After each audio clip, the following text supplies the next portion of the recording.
I've just returned from a week in Thessaloniki, the second largest city in Greece. I was there for a Greek friend's wedding.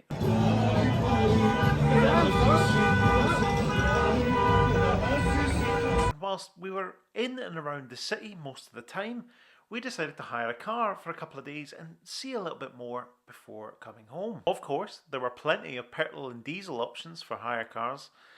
Some of those were ridiculously cheap as well, but really, if I was going to rent a car, it had to be something electric, didn't it?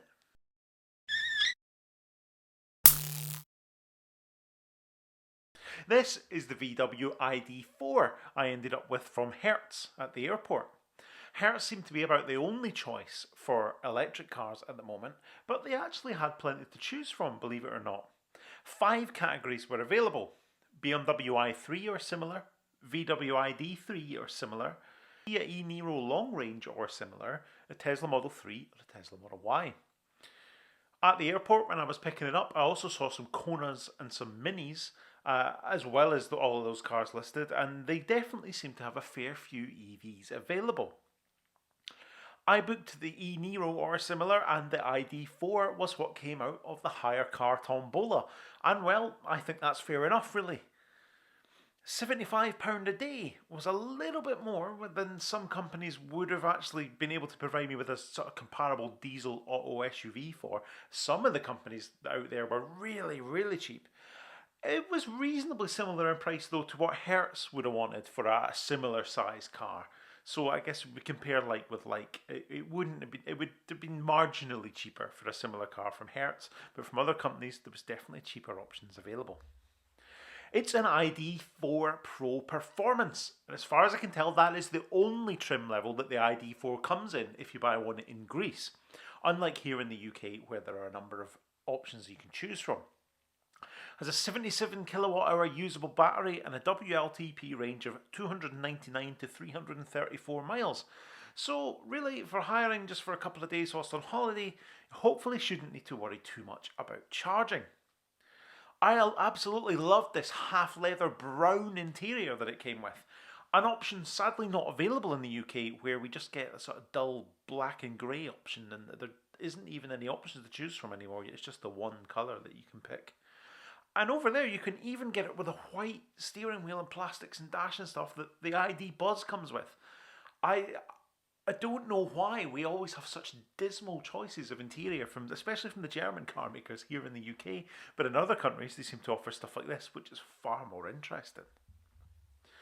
Criticisms of the ID range are fairly well documented. Those touch buttons on the steering wheel, the stupid window switches that have one set of switches for both front and rear windows, and then you toggle rear on and off if you want to do the rear ones, which causes confusion when you're at a toll booth and you're wondering why the rear windows are going down. The climate control buttons and all that stuff, it's just, they're very valid criticisms, and it surprises me that a car maker with such a long history of making very good interiors in stuff like the Golf, very ergonomic, interiors that are actually nice places to be, and all the controls are in logical places and they don't do anything out of the ordinary. I don't know how they got it so wrong with the ID range. It's almost like the designers were let run riot, trying really hard to make all this funky electric car, and it's just so wrong. But overall, I actually quite enjoyed the ID.4. I'm not sure I'd rush out to buy one with my own money, but it was a decent thing to use to get around for a couple of days, and I'm not sure anybody makes a bad EV, do they? I think they're all pretty nice places to be. The ride quality was a little bit suspect, much like the Audi Q4 I had, which is on the same platform and it's more or less the same car underneath. It rode far too hard for its own good, and that wasn't hugely compatible with some of the road surfaces I encountered. Very jarring, and if you're on a bumpy road, not very pleasant at all. Public charging is obviously one of the things everybody's going to ask about. Oh, well, how did you manage to charge it? Were there charges? How did you get on? Well, Hertz didn't provide any information at all about charging or any means of doing so, although in fairness, I didn't ask them for any guidance either. It was very much a give me the keys, I'm out of here type situation.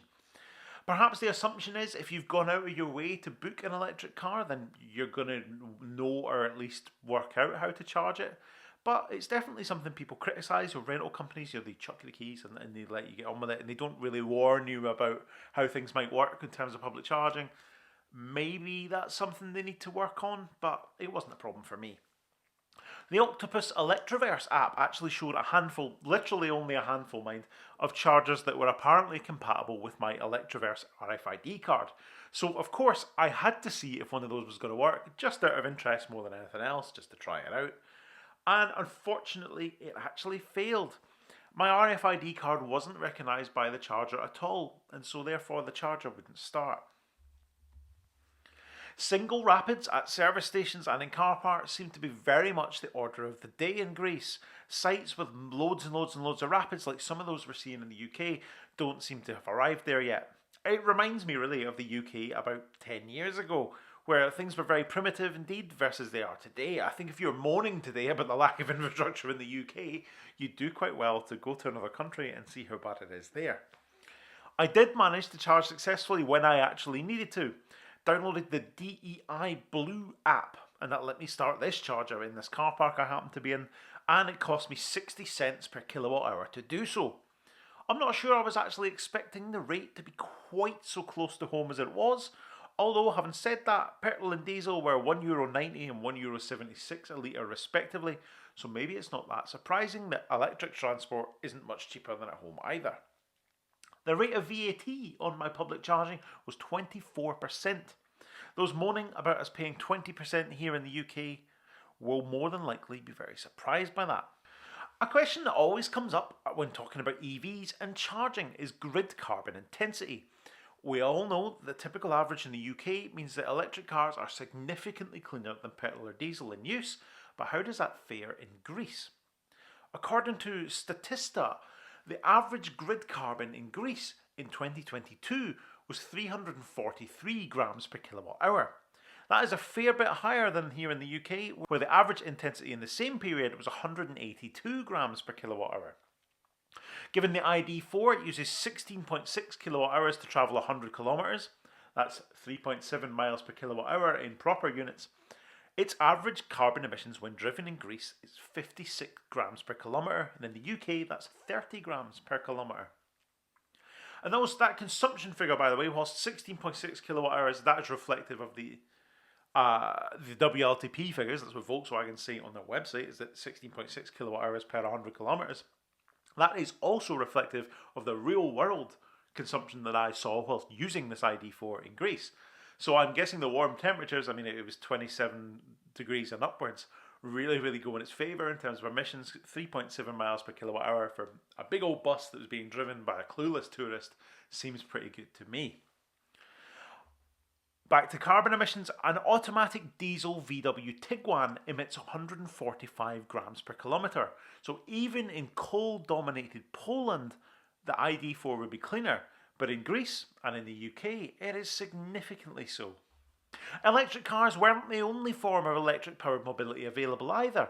An e-scooter rental service was available in Thessaloniki, where you could rent a scooter for 20 cents a minute after paying a €1 unlock fee. It seemed very popular indeed. They were absolutely everywhere, and I couldn't resist giving it a go myself. I was surprised to also see an awful lot of people on clearly privately owned e-scooters as well. Perhaps the law is a bit more sensible than here in the UK, where it's like e-scooters are banned, you can't use them at all unless it's from a rental scheme. And I think that is much more sensible. I think the approach we've taken here in the UK is pretty ridiculous, and I think actually allowing these types of electric mobility to get people out of the cars and lower the sort of load on public transport and stuff like that has to be a good thing, and I do hope we can see sense on that in the future. As far as I can tell, we're one of the strictest countries in Europe, and we don't actually have like a formal rule about the use of e-scooters, right? They are banned unless they're on a limited trial with a rental scheme in your city. So Gloucester does have a rental scheme, and I know some other UK cities too do as well. And I just think we could do to actually have some proper legislation that recognises them as a valid form of transport and lets people get on with it. For those seeking slightly less deadly transport, an e-bike could be hired for the same price from a different provider. Nowhere near as fun, of course, but nowhere near as dangerous feeling either. It was much less rickety and certainly felt a little bit less like I was going to die at any given moment. Now, I think this would be my choice for getting around the city if I didn't want to sort of walk, and obviously using the car in the very congested city was a bad idea. So the e-bike rental thing I thought was really, really good, and I'd love to see more of that too. I mean, obviously we know they have the famous sort of Boris bike scheme in London, right, where you can rent a bike. Not that they're electrically assisted, they're just sort of normal bikes. But it's not something that is that common, at least in smaller towns and cities. I'm sure there are other cities in the UK that have those types of schemes. I'll be really surprised if Manchester, Liverpool don't. But I'd like to see that be more and more common. I think it's a really, really good thing. I was really happy with it, and I'd love to see these types of sort of micromobility service take off a lot more. And certainly it seemed in Thessaloniki, at least, they were everywhere. They were very widely used. What I was surprised though, I did not see a single AMI during my entire stay. I knew they were being made available in certain parts of Greece, but no sign at all in the city. I would have thought they'd have been absolutely perfect there, but maybe the lack of on-street charging is the problem. There was an awful lot of on-street parking, but no sign of any kind of charging facility whatsoever. I did see one of these weird Chinese microcar things, which is a kind of AMI rival, I suppose. There's one firm in the UK looking at bringing them over, and they're obviously being used as a rolling advert for this company here in Greece. And I saw a single Renault Twizy that I didn't actually have time to grab a photo of. So there's little dribs and drabs of tiny little electric cars. No AMI, and they really weren't common at all. It's not like I saw loads and loads more petrol smart cars. They were everywhere. So, the want for a small car in the city seemed to be there, but a small electric one, not so much. On the whole, diesel definitely rules the roost. I saw a couple of Teslas, I saw a couple of Mustang Mach-E's, a couple of ID.4s, and a BMW i3, but I'm pretty sure those latter two were rentals from Hertz, because they looked very, very similar to the ones that I saw at the airport. So there's a long, long way to go for EV adoption in Greece, it seems, but it's coming. Slowly. I really, really enjoyed my time with the ID.4. I even made a half-decent beach buggy. We visited the Eponome shipwreck, which you need to drive along the beach in order to get closer to, and the ID.4 took it in its stride. I couldn't work out how to turn the traction control off though, which definitely was a bit of a hindrance in some parts. Got a little bit stuck at one point, but it was alright. Driving in Greece, on the whole, was a little bit crazy in places, and then it was stupidly, stupidly quiet in others, where you could drive for miles and miles and miles and not encounter another car. It's been a little while since I've driven abroad, but I got back into the swing of it pretty quickly, and by the end, it was like I'd been doing it for years. Let me know in the comments if you find this type of video interesting. It could be the start of something new, as if I try to seek out like an electric rental wherever I go and sort of bring you a report on that. That could be something that could work quite well. But this was a brief overview of my time with a rented VW ID.4 in Greece. I didn't die, charging wasn't actually that terrible, it's all good. I think something a little bit smaller would have been better for some of the city streets I had to thread it down, especially near the apartment that we were renting, which was sort of right by the seafront.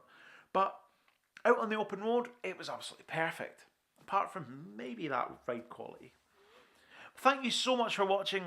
As always, let me know what you think in the comments, and I'll see you next time.